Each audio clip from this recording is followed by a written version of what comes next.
Well, let's get started by talking about pedestrian safety. As you know, I don't just host a morning show. We have a podcast called This is Manitoba.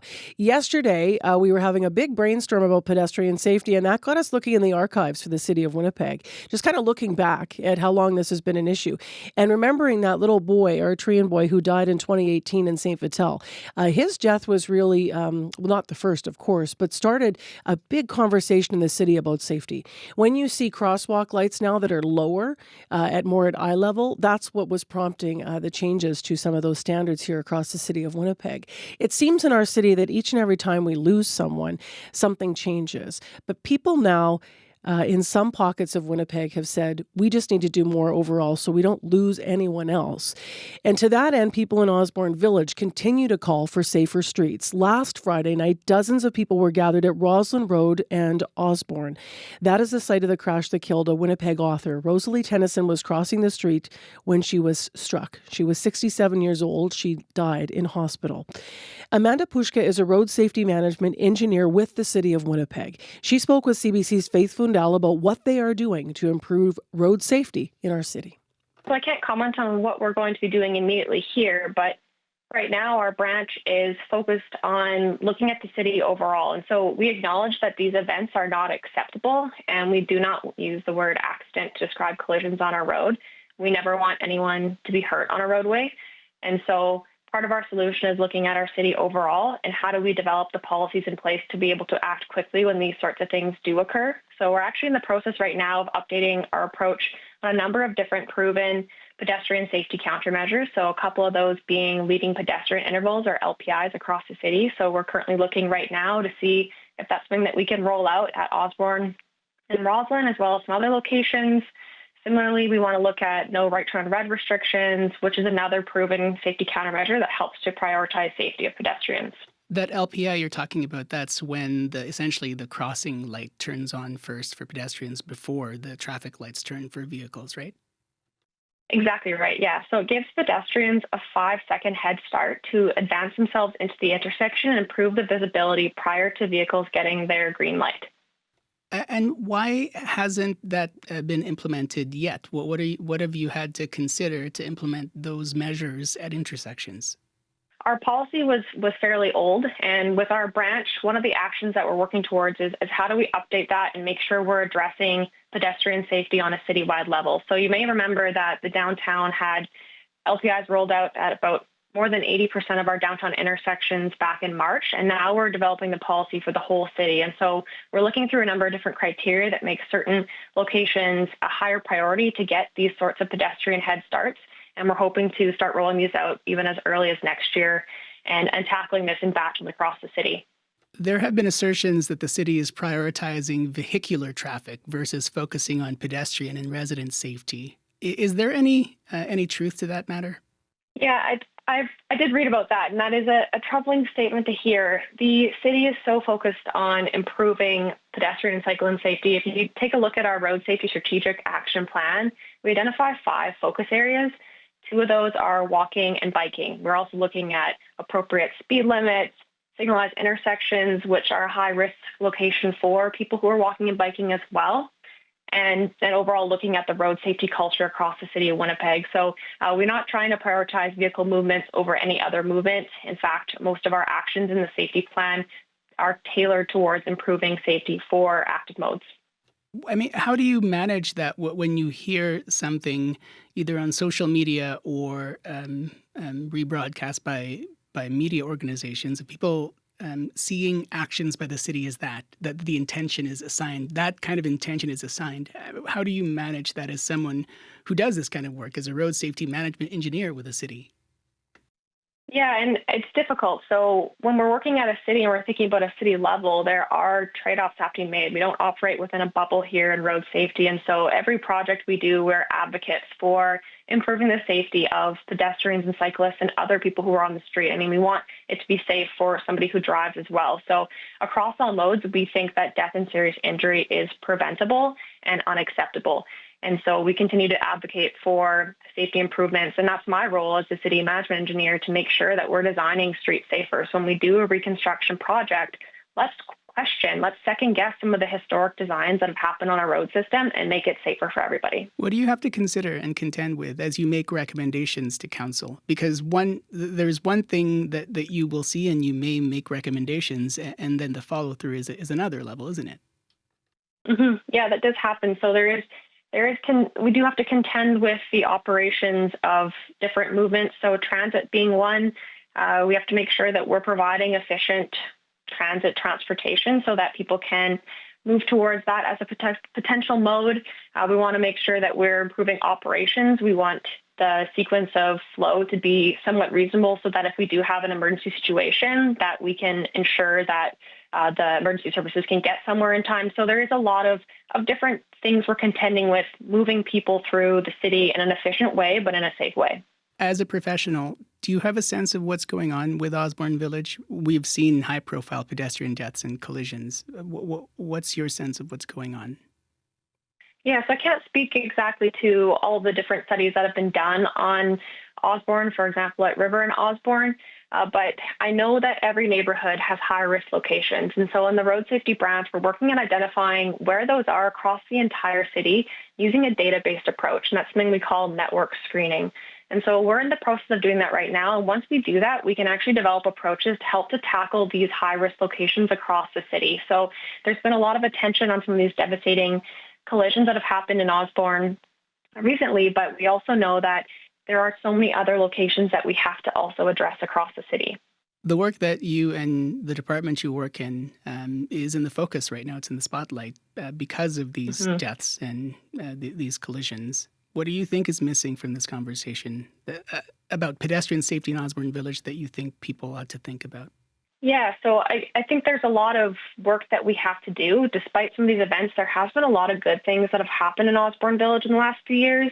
I'd like to highlight the bike lanes that were added on River and Stradbrook.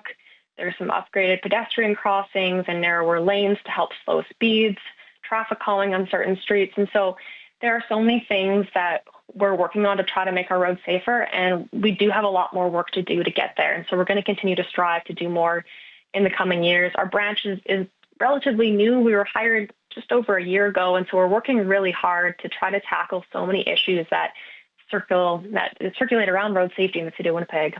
If there was a message for the folks who are saying that what you're doing is not enough, what message do you hope they'll hear? Yeah, I mean, we take every death personally. We want to be part of the solution to make our roads safer for everyone. Improving the safety for people walking and biking. I'm a pedestrian. I'm a cyclist. Is a priority for us as part of our road safety strategic action plan. So I encourage people to take a look at what the city is planning to do and the actions that we're working towards. We are working towards Vision Zero. We believe there's a future where no one is killed or seriously injured on our roads.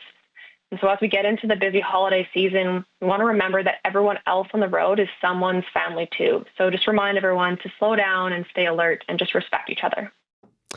That's Amanda Pushka, Road Safety Management Engineer with the City of Winnipeg, in conversation with Faith Fundal on Up to Speed. If you want to read about our ongoing series on pedestrian safety in Winnipeg, please check out the stories online.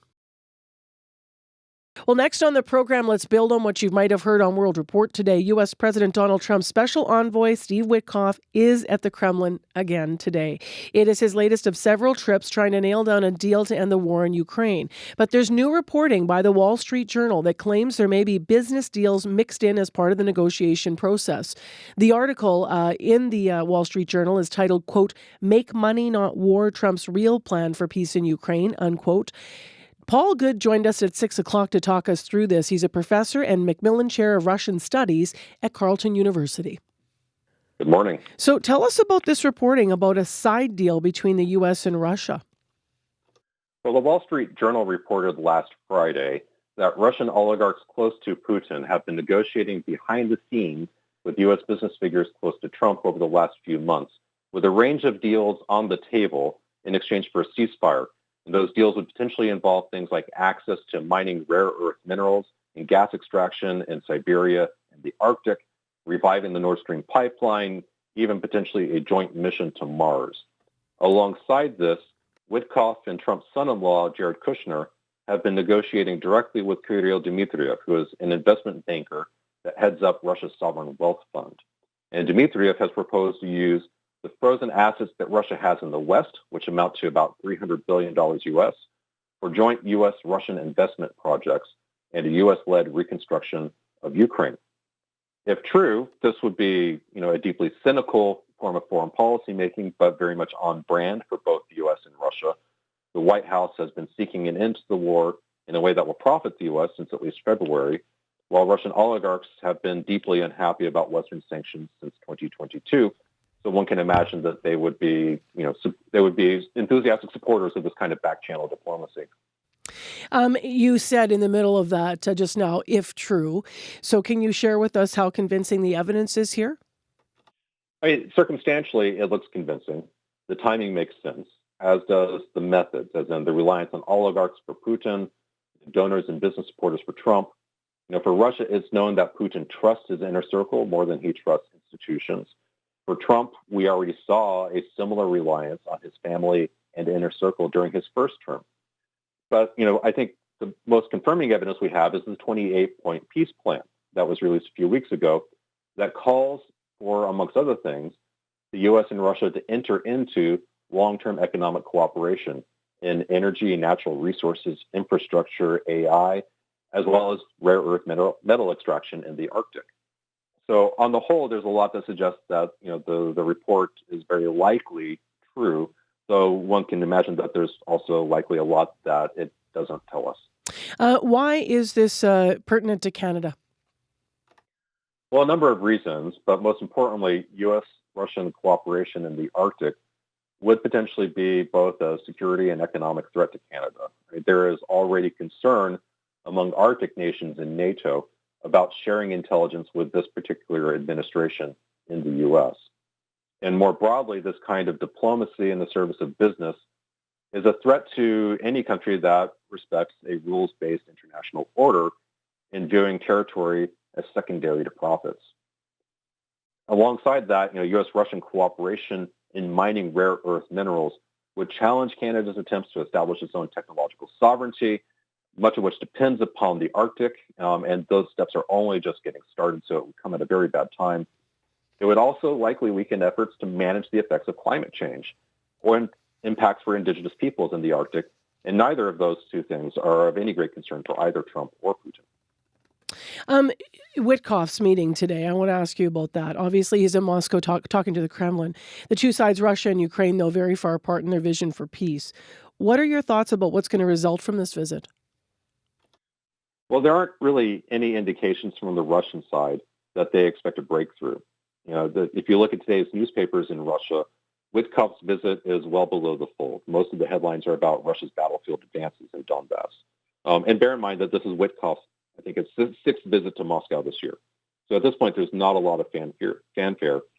Russia believes it has the upper hand on the battlefield and in dictating terms now that Zelensky's government is embroiled in a corruption scandal.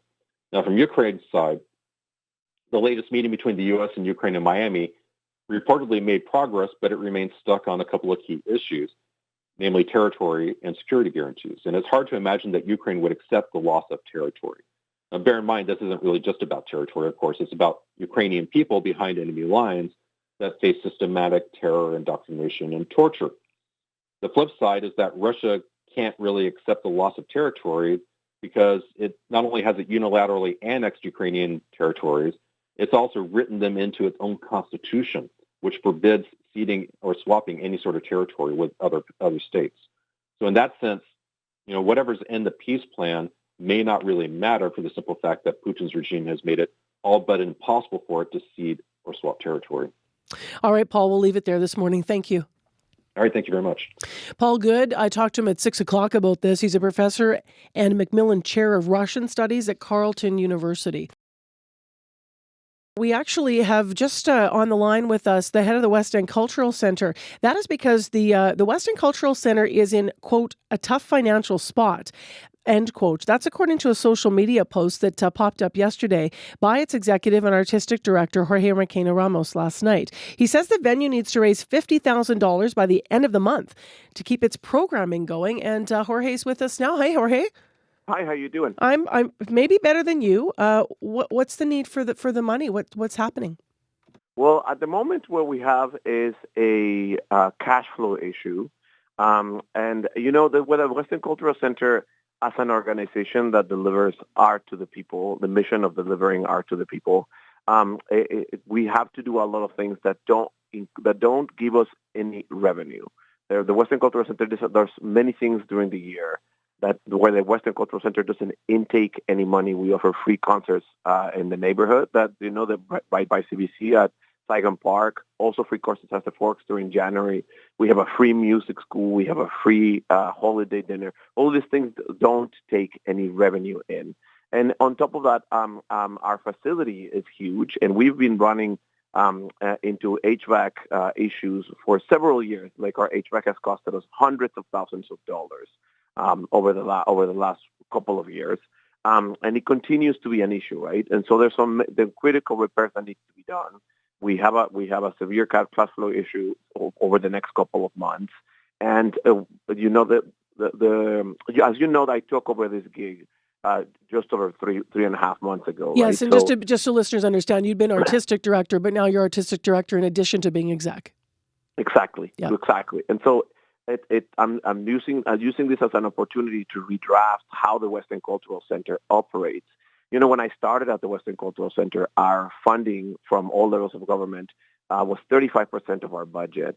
And that was already considered back then as a great thing. Like, well, we're making 65% of our budget and still delivering free things for community. But nowadays, we're making we're self-generating 85% of our budget, which is that's a big change. And we're carrying the same amount of staff. We have the same amount of staff. And that nothing got cheaper in the world of production. If you ask any festival, right, So, their production costs doubled, tripled. is that So are you 20% down from what you? Is your funding down from what you used to receive in grants as well? Then that's why you're making up more. it's the same amount. It hasn't changed. The world has changed around us, right? Okay, And so, but are you being funded less by the government? No. You're not. Okay. We're being funding the same amount by the government, but it only goes so far, Yep. especially nowadays. Right? How did you get into this position? Like, because your post sounds quite urgent. I mean, it says by the end of the month you need cash flow. So tell me how, sort of financially, how did this develop? Audiences are coming to the facility less.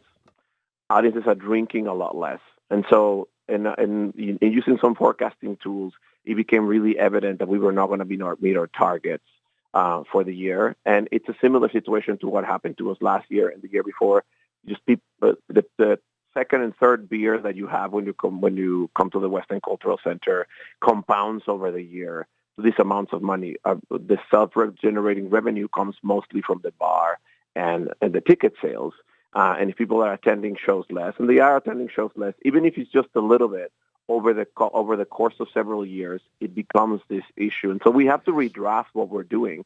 But before we can enter that place where we are changing our policies, our staffing, the planning for the future, and like future-proofing the organization, we need to solve the immediate problem of today, which is $50,000 in cash flow.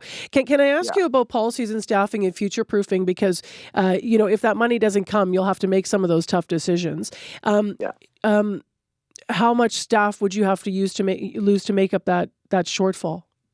Well, there's many solutions to this problem, right? So there can be putting staff on different hours. It can be, redrafting what people are doing in the facility. Of course, you might know we are already operating with less staff than we were 6 months ago, right? Now that I'm taking the two jobs, the executive and artistic director, is one less person in the office, right? Yeah. And so we're saving money on that. We're already taking many of the other solutions that we're not asking community for money before getting to this point where we're asking community for money. Got it. And it is the first of the 5 alarm fires, I will say. And we're not at danger of closing the doors tomorrow, but we definitely don't want to start looking at making cuts into the things that we deliver to community. So 2 quick questions here. How many staff do you have right now, Jorge, then? There's currently 4 full-time staff. There's 4 of you. And in terms of other changes that you may have to look at moving forward, some of those programs you started by talking about that you run, for free, Mm-hmm. would you look at charging community for those programs? Or is that something that a road you don't want to go down? That's definitely a road we don't want to go down. We have a free music school, and the kids in the neighborhood need the free music school. It's a place that they come, and it's a safe place where they can just focus on something they love doing, and they get snacks and food, and a place that with conservatory teachers. We're doing it in partnership with the Manitoba Conservatory, right? This is like when we talk to people outside of the province about this program, they can't believe that this exists, right? This is something that is a huge achievement that community has been able to put together. So is everything else that we are doing that doesn't give us revenue. These are achievements, and they should be looked at as achievements. And we're going to continue doing that. Why didn't you post the reason for the need for the community to step up and help in the post? Like, if it is about people not coming to shows, or maybe not not spending as much when they're at those shows, and you said through liquor is one of the reasons, but why not post the reason? It's a very long-winded. We are working with fundraisers that help us put together the letter. It's months of redrafting and thinking about how to talk to community about what we need from them. And what the Western Cultural Center has always been really very good at is forming community. And this is a community moment for us. We wanted to make sure that we were calling on the community that have built the Western Cultural Center and the community that have loved the Western Cultural Center for almost 40 years. We're entering our fourth decade in 2027, and this is an effort to future-proof the organization to get into that place. And so, yeah. Last quick question, Jorge, because I have another guest standing by here, but I do need to ask you about that boiler. Like, is it on its last legs? You guys are obviously in an old Winnipeg building here. Like, how much are you on borrowed time with that? Yeah, so it's a geothermal system that was built in the early geothermal days, and it's basically a time machine. It's like mysterious, and nobody knows how to fix it completely. So we need to basically put a new HVAC in there, and we're currently working already in the fundraising for putting a new HVAC there. Okay. Everything that we need to be doing to make the WEC work, we're doing. This is one part of that. Thank you very much for being up early and telling us what's behind your post. Appreciate it. Thank you. Thank you for putting me here. That is Executive and Artistic Director Jorge Requena of the West End Cultural Center. They posted last night they're in a, quote, tough financial spot. They're the nonprofit seeking to raise $50,000 by the end of the month to meet their challenges. And as he said, they're making plans to future-proof the organization. Let's get to politics. Have a listen. I think those are wonderful appointments. The Prime Minister should have confidence in these individuals. They have made great contributions to Canada over the past number of years. Mark is an individual, I think, with a great degree of skill, who understands how to run a department, who understands the pressures and the things that are required to perform as a minister in the cabinet of the government. So far as Joel is concerned, I would say the same thing. I think he's been doing a great job in his current role. I think the Prime Minister will be well served by him in terms of the advice and guidance he'll be seeking in relation to the province of Quebec. And so far as Minister de Brussen is concerned, Parks Canada is an exceptionally important part of this country. They do incredible work from coast to coast to coast. It's something that Canadians continue to enjoy throughout the year, and having somebody with the understanding of how an organization like that needs to be guided and supported through government is really important, and Julie knows how to do that. I think that Mark will do a tremendous job. He's got a lot of experience, and I'm really pleased for him. I trust the Prime Minister, his decisions, and all these great colleagues, and they have multi-talented. So I think I trust Prime Minister's decision. So what we are listening to there are Liberal MPs Ben Carr from here in Manitoba, Jeanette Petitpas-Taylor and Shafkat Ali reacting to yesterday's cabinet shuffle. This was part of the fallout from last week's pipeline memorandum of understanding. You might recall that we obviously had one of the ministers step out of position, and then Mark Miller becoming yesterday, because of that, new Minister of Canadian Identity and Culture, as well as official languages. We also heard about Joel Lightbound, who was given the additional role of being the Quebec Lieutenant. And then the Environment and Climate Change Minister, Julie de Brussen, added Parks and Nature to her file. So lots of shuffling around. Minister Stephen Guilbeault was the one that left cabinet. Ryan Tumilty is here, who's been following all the names, all the shuffles, and he's going to tell us what the fallout has been from his perspective. Good morning. Good morning. So what do you make of this mini cabinet shuffle that happened? And Mark Miller coming back into, after not being included twice by the new prime minister, when Mark Carney took over. What do you make of him being included now? Yeah, I mean, it's an interesting change. Certainly, Mark Carney was thought of as a very competent cabinet minister, a good cabinet minister. Mark Miller, he held some big files, in immigration and Crown Indigenous relations. Those are tough files, and he handled them both fairly well. So I'm not that surprised to see him come back. Certainly, it is interesting to see someone so closely aligned with the Trudeau government in a Carney government cabinet post when the time came. But I think it speaks to the Prime Minister looking for someone who can jump right into the responsibility. Certainly Joel Lightbound as Quebec lieutenant, that's interesting. It's from a different part of the province than the Liberals really hold. Most of their support is in Montreal, and he's from Quebec City. So it is an interesting set of changes. I think we still all expect another shuffle, maybe later this month or early next year. But certainly this had to happen because of Mr. Guilbeault's resignation. Let's talk about that. So Guilbeault is an influential Quebecer, was in the cabinet and is still in the caucus. He's also held the position of Quebec lieutenant, where the Liberals hold 44 seats. So what's it done to the Liberals' position in that province in Quebec? Yeah, I think it's a bit of a dent. It definitely hurts them. There's no getting around that. But he's not. It's not just that he's an influential Quebecer. He's a particularly influential Quebecer on the environment. He can really lend environmental credibility to a government, and did so for the Trudeau government and for the Carney government at times.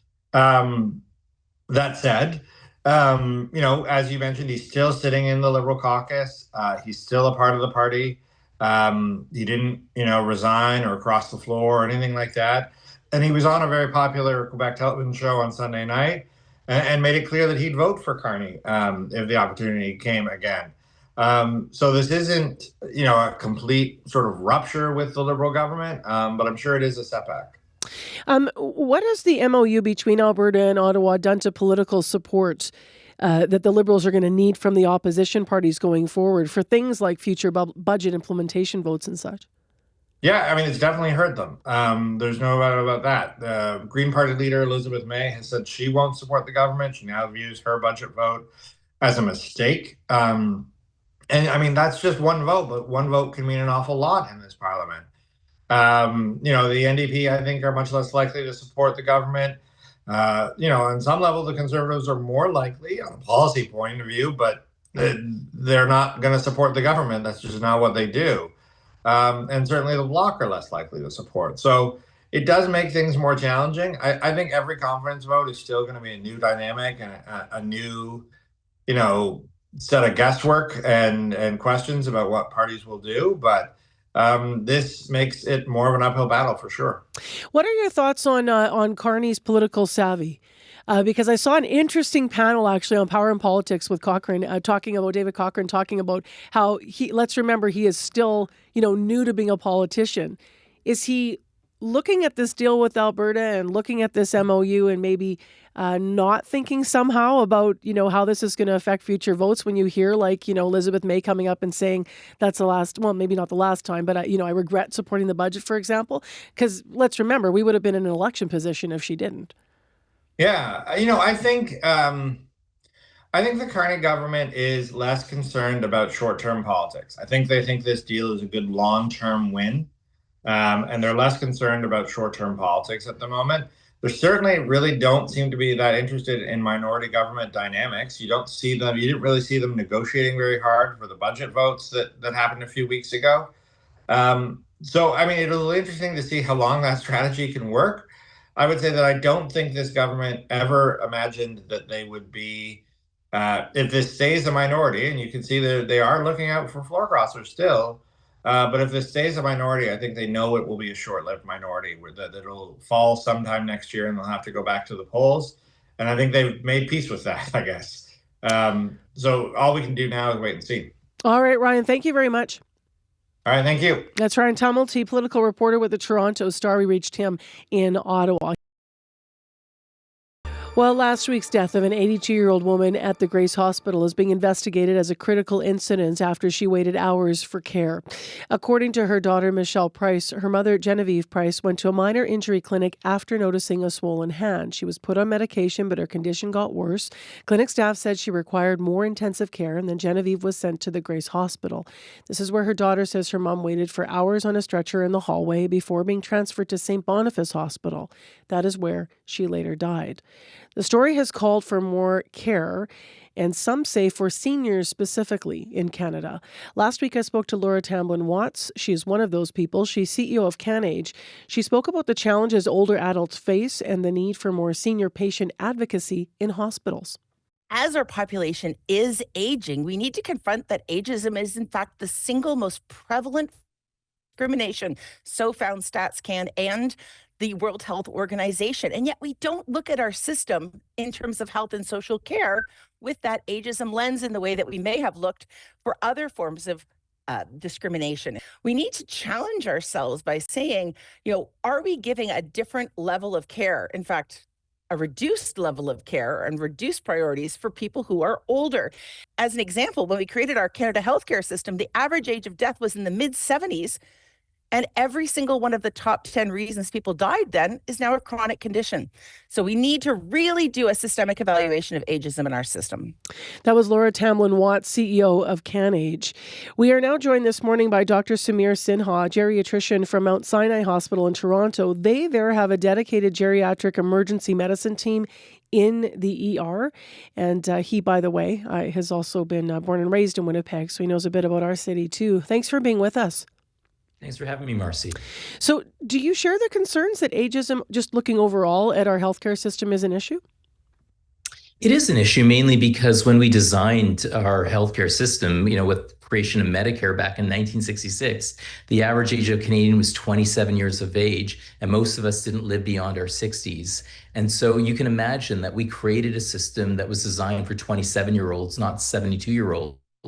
Yet right now, 20% of our population is 65 and older. That'll soon reach 1 in 4 or 25% of our population.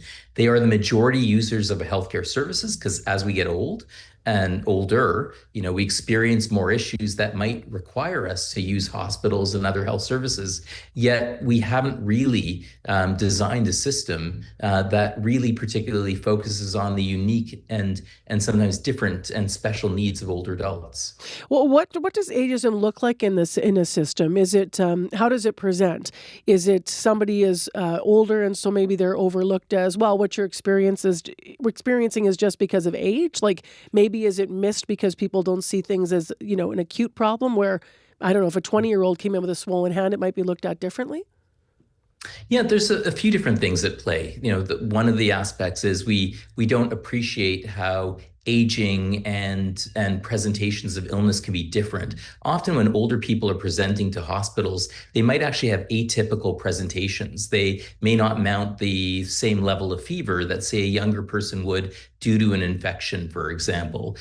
They may have different presentations of pain. And when you're living with multiple chronic health issues, which a number of people presenting to our hospitals do as they get older, then that just complicates the picture even more. So not really being aware of the unique needs or the unique presentations of older adults. It's not ageism per se, but if we don't take the time to and recognize that we need to know about the unique needs of older adults, then that's an issue of neglect. We're neglecting our responsibilities to say, this is a group that's increasingly using our services. They have unique needs and we need to pay attention. But, at the same time, I have lots of older patients that come to see me and they say, I was told that this is happening because I'm older. Is that the case? And I said, well, dementia is not a normal part of aging. Incontinence is not a normal part of aging. Osteoporosis is not a normal part of aging. Yet I think a lot of people just say, well, that's what happens when you get old. And that's not the case. And that's, again, a sign of ageism, where we're not making sure that we understand the unique needs of older people and how we have to arm ourselves that way if we're going to have a system that's responsive to the patients who are actually using it.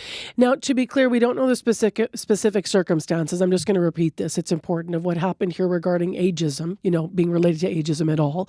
But obviously, this is an 82-year-old who died, and it's being investigated as a critical incident. I mentioned that Mount Sinai has a dedicated geriatric emergency medicine team.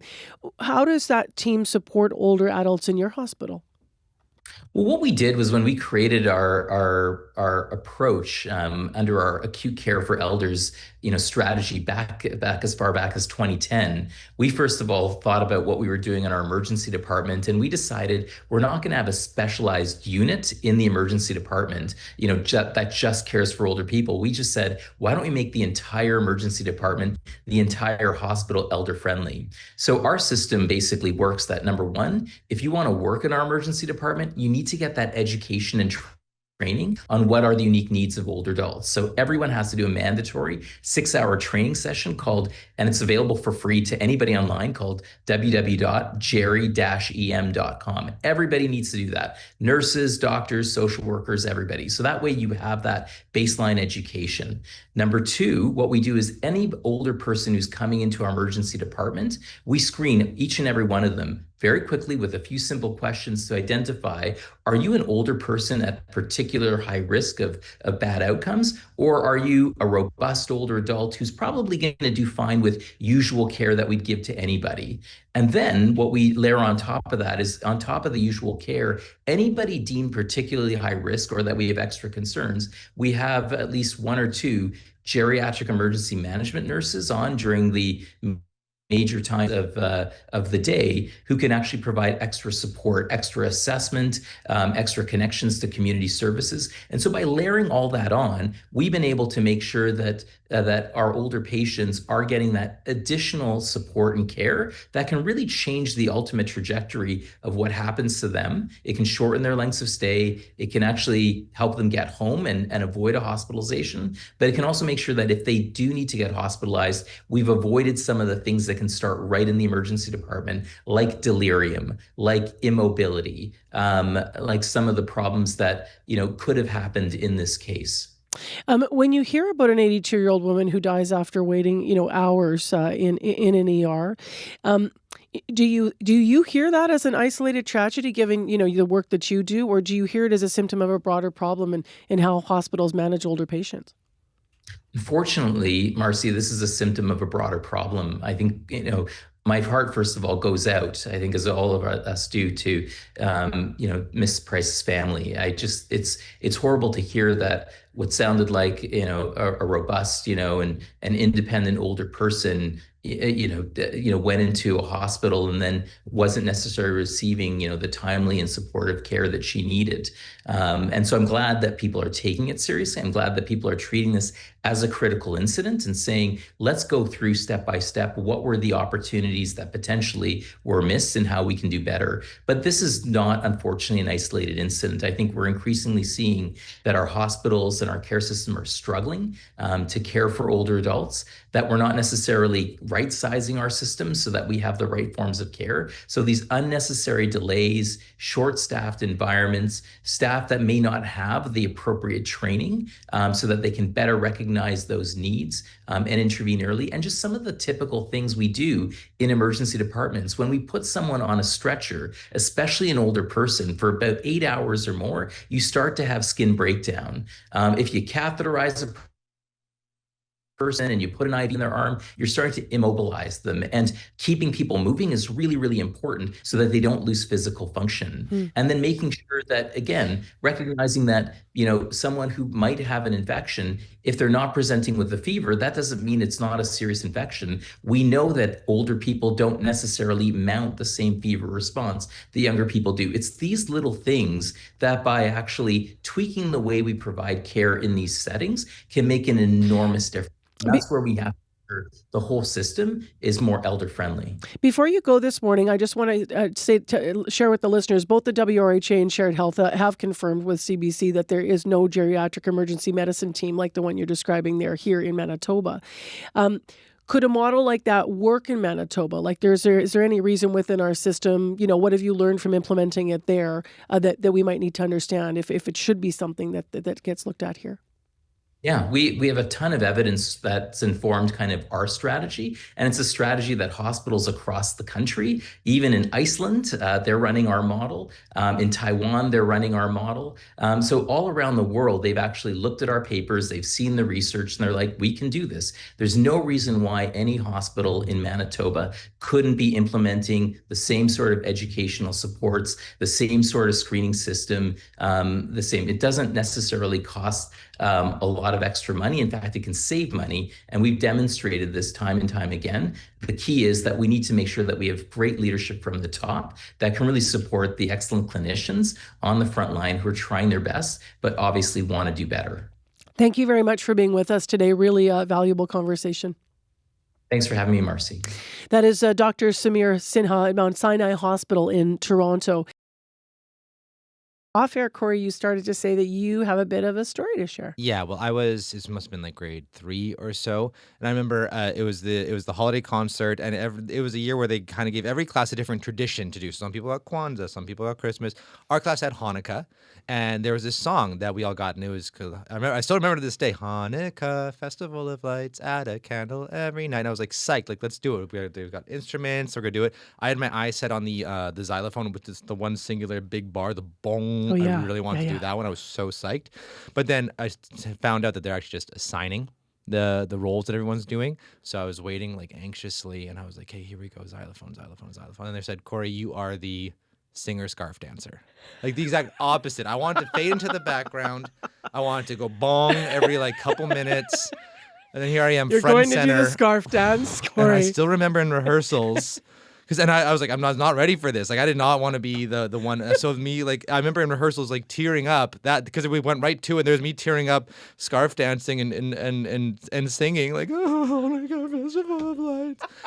Because I just wanted to play the xylophone. But I will say, at the end of the day, I did end up doing the performance. The show must go on. Did you cry with the scarves in the actual performance? No, Did you get over it? No, I was a professional, and I made it happen. I was looking behind me with that one person with the big xylophone, being like, "I'm jealous of you," but you got I made it happen. Man. I stepped up for the team, and we pulled it off, and it was excellent.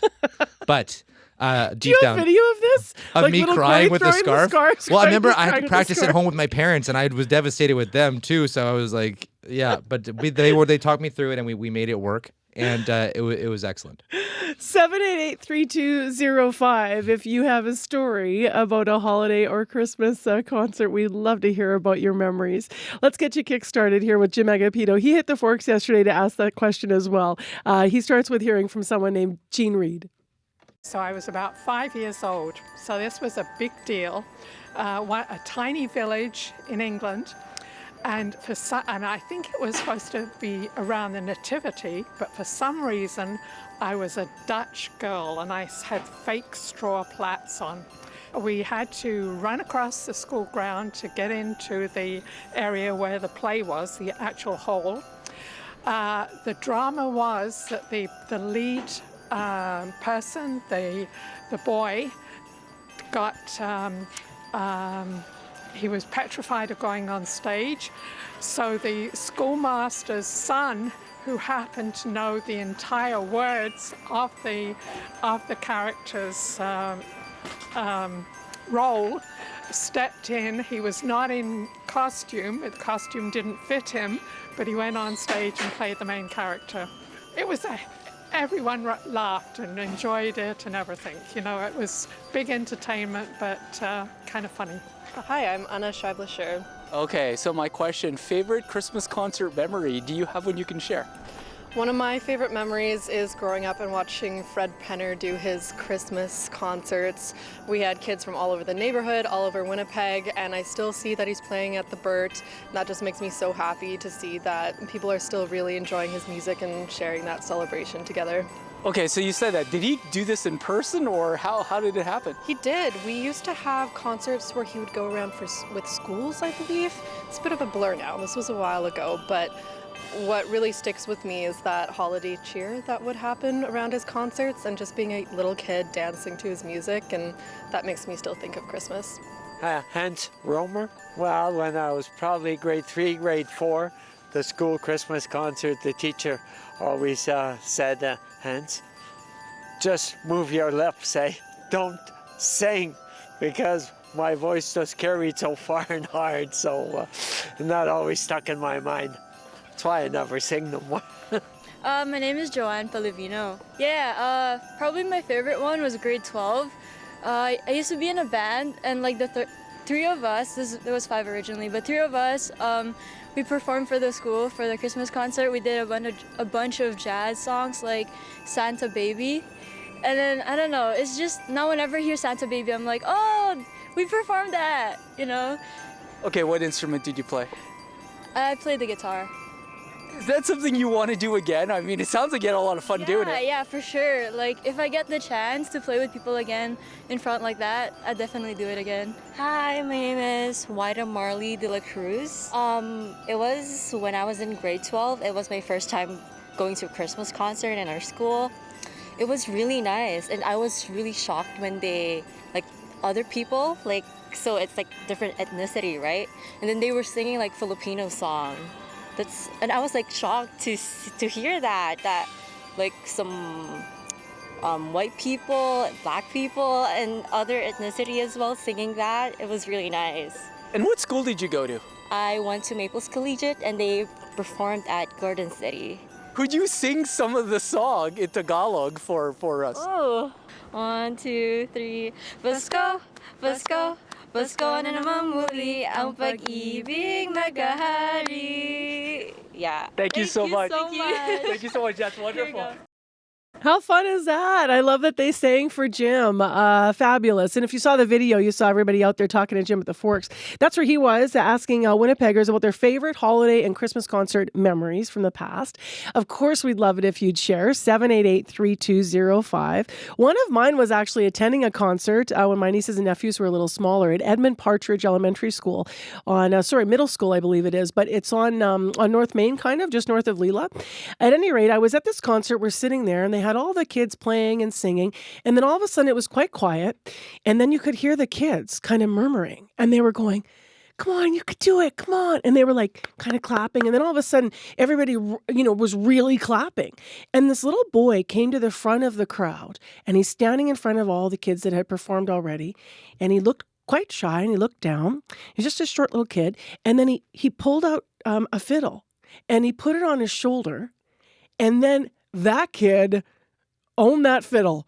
It was the most fantastic performance, but the way that all the kids encouraged him to come forward, and they're like, you got this, we know how you could play. I just thought it was one of the most beautiful things I'd seen at a holiday concert. I loved it. Well, next on the show, we are going to update a story you might have heard in the news. A Winnipeg woman has been warning others of online banking risks after her home computer was hacked. Linda Clausen and her husband used their home computer for online banking. In May last year, 2024, someone hacked in and took control. Fraudulent transactions were made through their accounts at Access Credit Union and at Steinbach Credit Union. You feel violated and vulnerable. And it would be comparable to somebody breaking into your home and taking what belongs to you that you've protected and taken care of. That was Linda Clausen talking about the feeling that she was left with. They've also now been left with $174,000 in debt. To talk about the risks and what you can look out for when online banking, Celine Latulipe is with us. She's a professor in the Department of Computer Science over at the University of Manitoba. But interestingly, she's also overseeing something called the Bank Box Project. They're studying how older adults can improve their online banking skills. Good morning.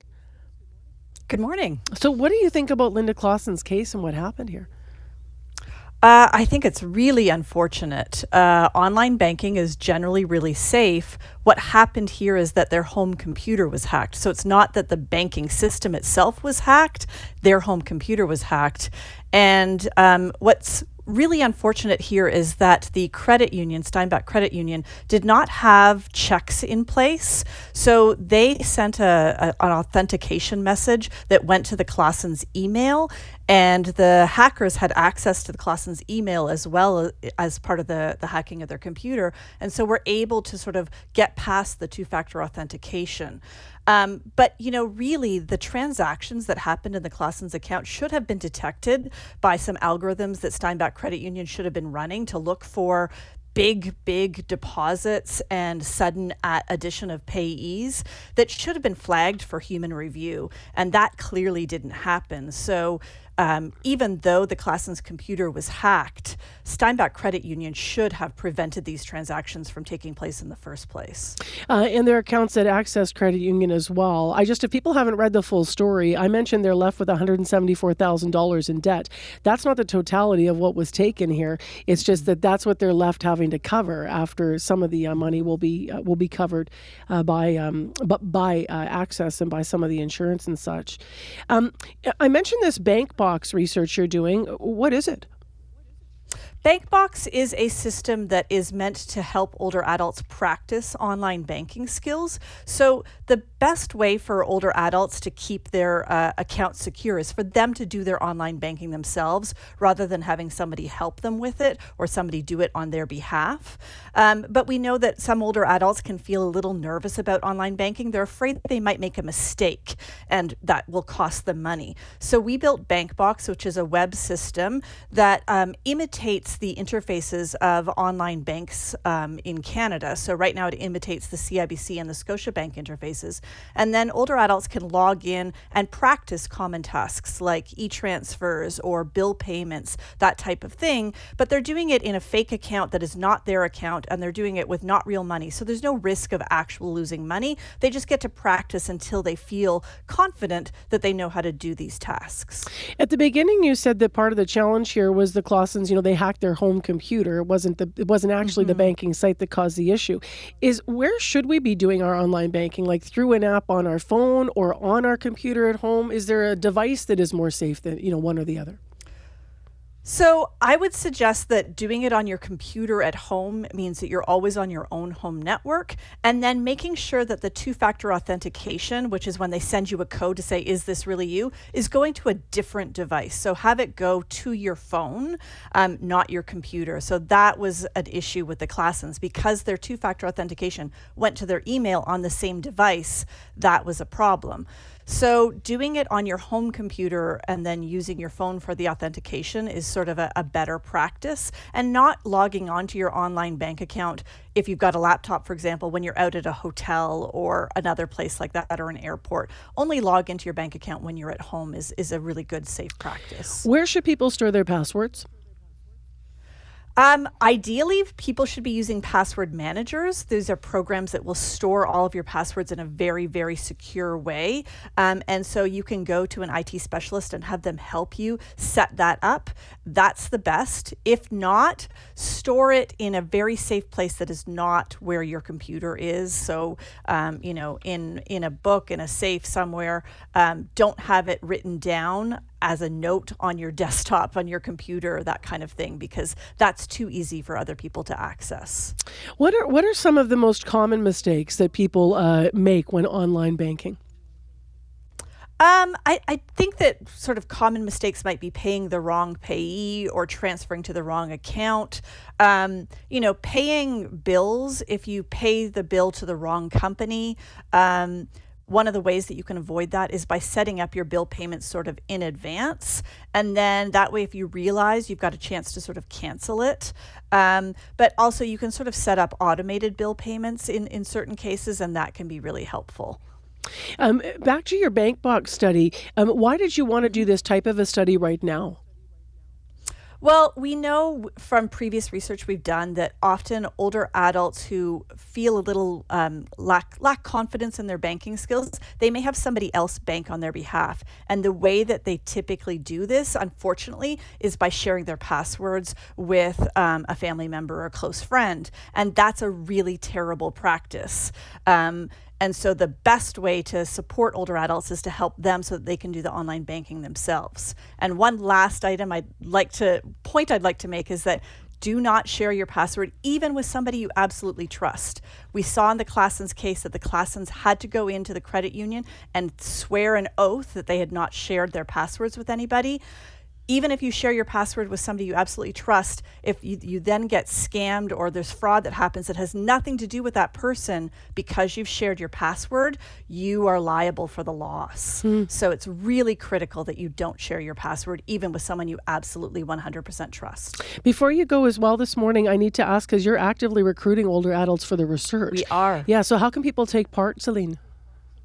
So they can Google my name, Celine Latulipe, and they'll come to my website, and they can also Google BankBox, and that should help them get to our website. And there's information about the study, and they can also email me, and they can look up that information. There's an online consent form, and we can do the study in person on campus at the University of Manitoba, or we can do it online. How old should someone be?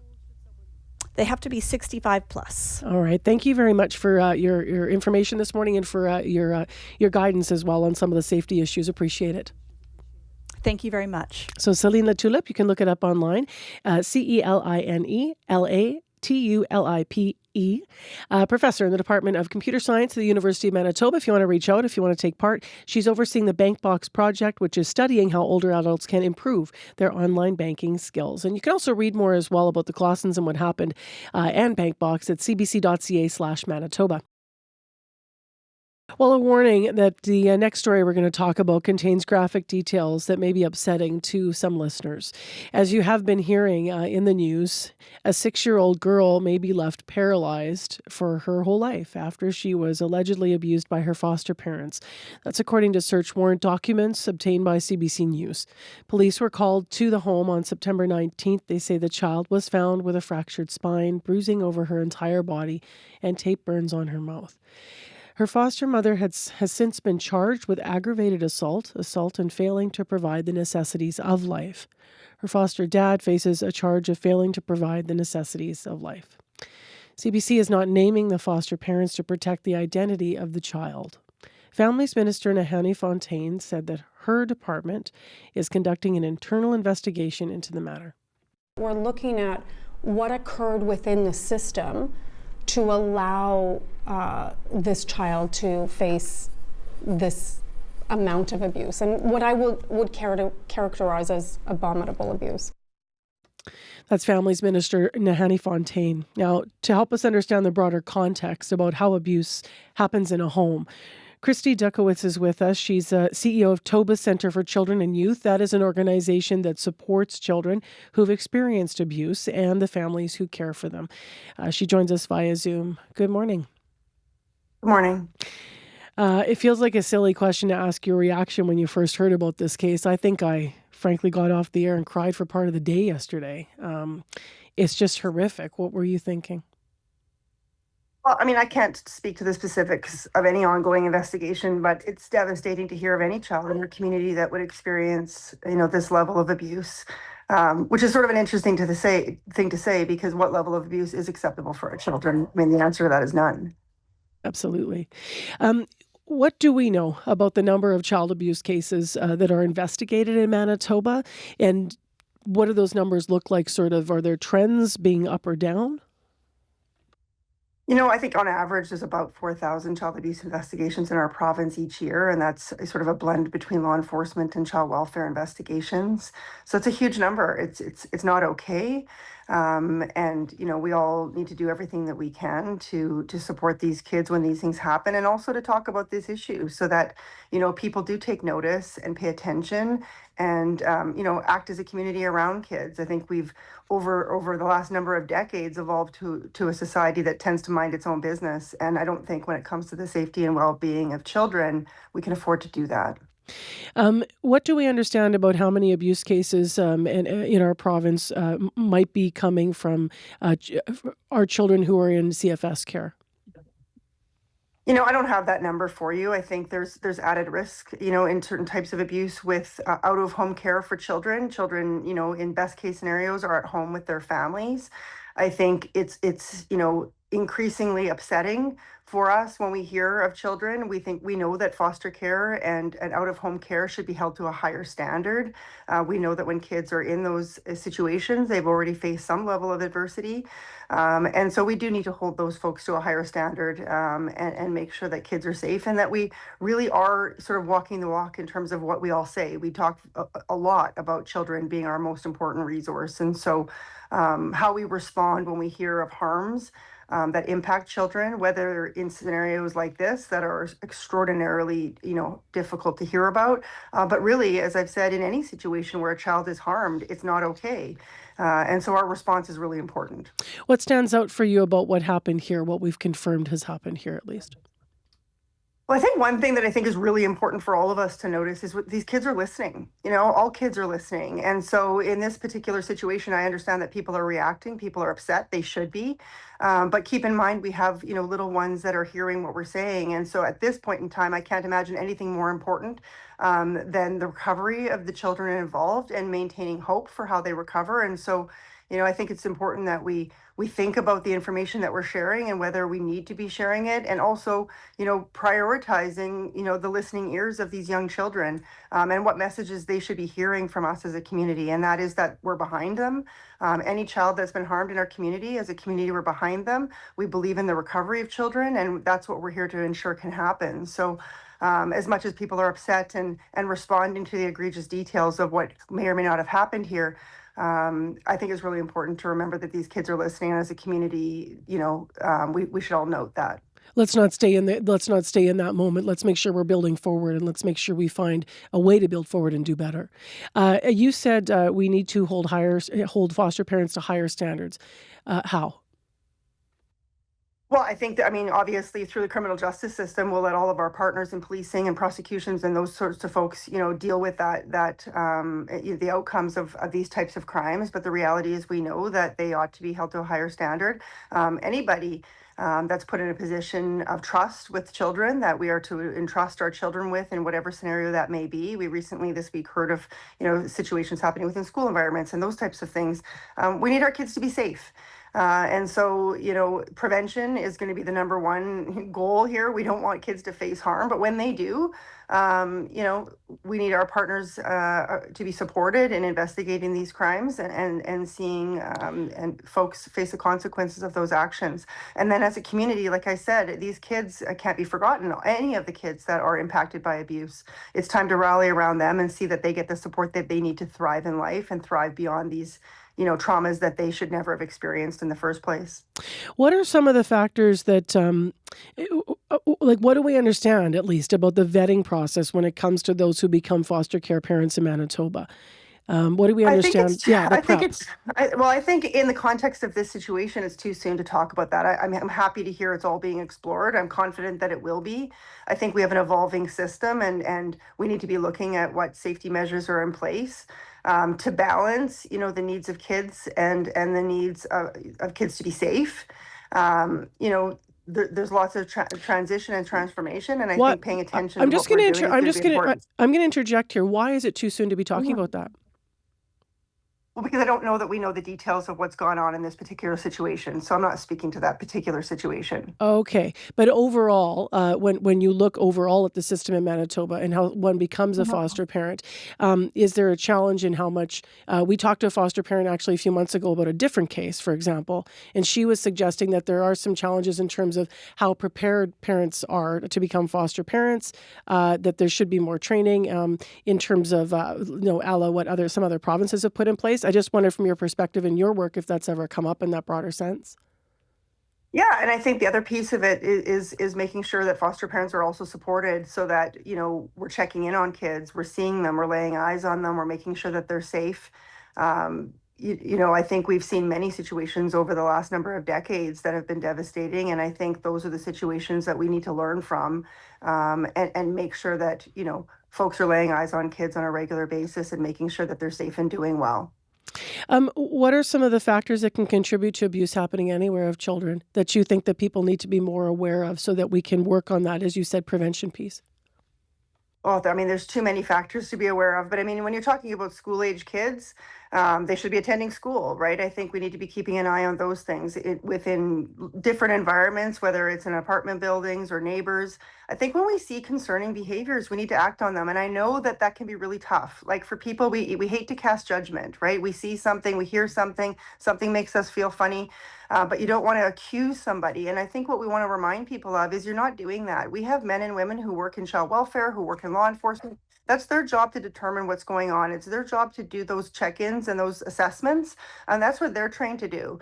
You know, as ears and eyes in the community, it's our job just to say, hey, we're a little bit worried about this kid. And better to be wrong and have someone check in than to be right and not do anything. So not every situation can be prevented, unfortunately, but if some can, then of course we need to speak up, and we need to really empower our community to say, you're not being a nosy neighbor, you're not, you know, overstepping. The reality is it's okay just to say, hey, can you check in? This family might need some support.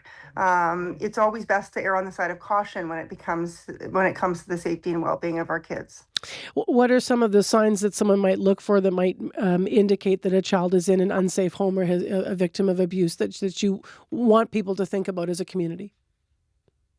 Well, I think kids' changes in behavior, it depends on the ages, of course. You see children with injuries, of course, those can be assessed. But changes in behaviors, kids being withdrawn, afraid to go home, like those types of things that you might see are things that we can call out. You know, one of the things I've talked about over the years is we've gotten much, much better at identifying, you know, kids with mental health concerns. You know, you go to your doctor and a kid's withdrawn, and they're going to do a mental health assessment, but we need to be aware that these are some of the issues that could be happening too. You know, is home a safe place? You know, are there people in someone's life that are unsafe around them? I think there are conversations that we need to open up. And I mean, it's obviously dependent on age, but the more we talk about this issue, the more it's out there in the community, the safer kids are going to be to approach a caregiver or someone around them, a safe adult, to say when something's happening. What are some of the short and long term impacts on a child who is abused that are most concerning to you, or that you feel are most valuable to share with people this morning as we seek to talk about this more openly?